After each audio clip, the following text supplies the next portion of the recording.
اهلا بيكم في الحلقه الاولى من برنامج صاحب الكره للموسم الثاني. معلش اتاخرنا عليكم شويه، بس كان عندنا كده شويه حاجات بنظبطها في شكل البرنامج وشكل برضو زي ما انتم شايفين. يلا من غير رغي كتير نبدا حلقتنا ونشوف هنقول ايه. اول دوري هنبدا بيه هو الدوري الانجليزي. اول ماتش معانا هو ماتش اليونايتد وواتفورد. واتفورد كسبت اليونايتد 3-1، ومورينيو لغايه دلوقتي مش قادر يقتنع ان لما بوجبا بيلعب جنب فيلايني ده بيخلق مساحات في نص ملعب اليونايتد، وده بسبب ان فيلايني بيلعب ارتكاز مش هاف ديفندر، اما بالنسبه لبوجبا هو بيلعب لاعب ارتكاز مساعد وبيميل اكتر لطرف الملعب، وفي بعض الاوقات بيلعب صانع العاب بس متاخر شويه، ودي الطريقه اللي اتالق بيها مع اليوفي.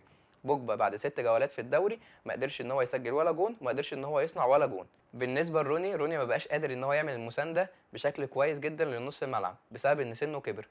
زي ما احنا كنا شايفينه في المواسم الاخيره كان بيقدر ان هو يعمل مسانده كبيره جدا لنص الملعب في الناحيه الهجوميه والناحيه الدفاعيه، لكن بعد ما كبر ما بقاش قادر يعمل الدور ده زي ما كان مطلوب منه في الايام اللي فاتت. دلوقتي ممكن نروح للراس الكبيره. مورينيو بعد 6 ماتشات في الدوري الانجليزي ما بانش منه اي لمحات او لمسات فنيه في الملعب، ولا من الناحيه الدفاعيه ولا من الناحيه الهجوميه. من وجهه نظري مورينيو ما بقاش عنده اي حلول او مفاتيح لعب يلعب بيها غير الجنبين، وده بيخلي اي فريق بيلعب قصاد اليونايتد بيقفل له مفاتيح اللعب اللي هو الجنبين. وده طبعا بسبب ان مورينيو ما بقاش عنده اي لاعب حريف في نص الملعب.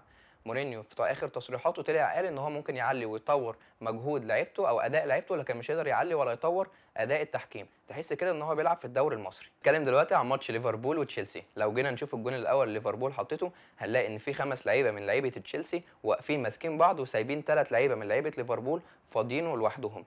خطأ دفاعي غريب جدا مش متعودين عليه من الفرق اللي دربها كونتي. اما بالنسبه لجون هاندرسون، الجون الثاني هو شاط كوره قويه جدا من بره ال 18 حطها للجون في السوكه بالظبط، كوره ما تتصدش ولا هتترد. بالنسبه لجون تشيلسي دخل في الدقيقه 60 من دييجو كوستا. دييجو كوستا بعد ما حط الجون ده ادى امل كبير جدا لتشيلسي في الكامباك، لكن ده ما حصلش بسبب تغييرات كلوب الدفاعيه في الشوط الثاني. هنتكلم دلوقتي عن كاس رابطه المحترفين وهو ماتش تشيلسي وليستر سيتي. ليستر سيتي قدر ان هو يخرج باكتساح كبير جدا على تشيلسي، وقدر ان هو يحقق هدفين في الشوط الاولاني، بس في اخر الشوط الاول قدر جاري كاهل ان هو يسجل جون لتشيلسي ويرجعهم تاني للماتش.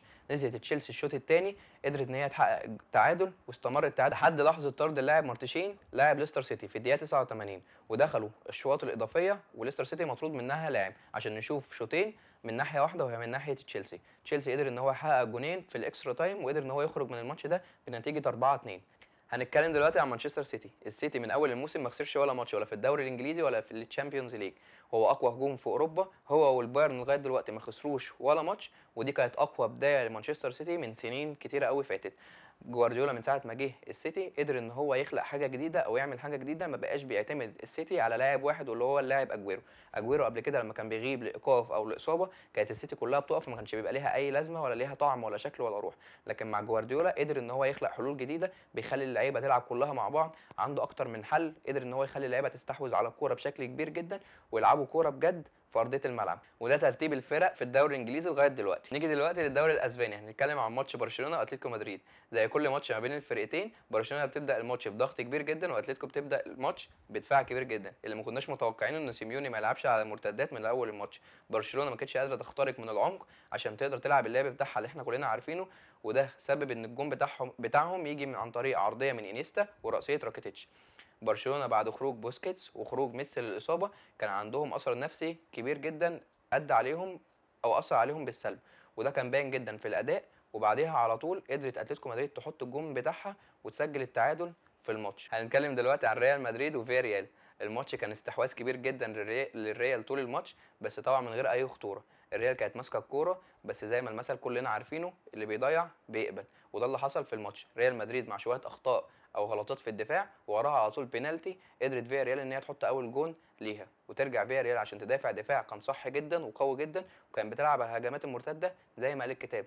ريال مدريد فضلت طول الماتش ضاغطه فيا ريال عشان تقدر ان هي تعدل النتيجه وتوصل للتعادل، وده فعلا اللي حصل، وده كان اول تعادل للريال بعد 4 ماتشات. كده الصراع على الدوري بدأ بس بدري جدا.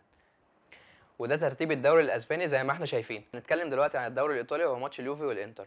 اليوفي بعد ما خسر في الماتش ده كانت اول خساره ليه من اول الموسم، وكمان اول خساره لليوفي على ملعب السانسيرو من سنه 2010. اليوفي كان يستحق الخساره دي لانه ما قدمش اي اداء يقنع اي حد ان هو كان عايز يكسب. الانتر لعب على قد امكانياته وقدر ان هو يستغل امكانيات لعيبته واخطاء اللي حصلت من اليوفي، وفعلا نجح في ده.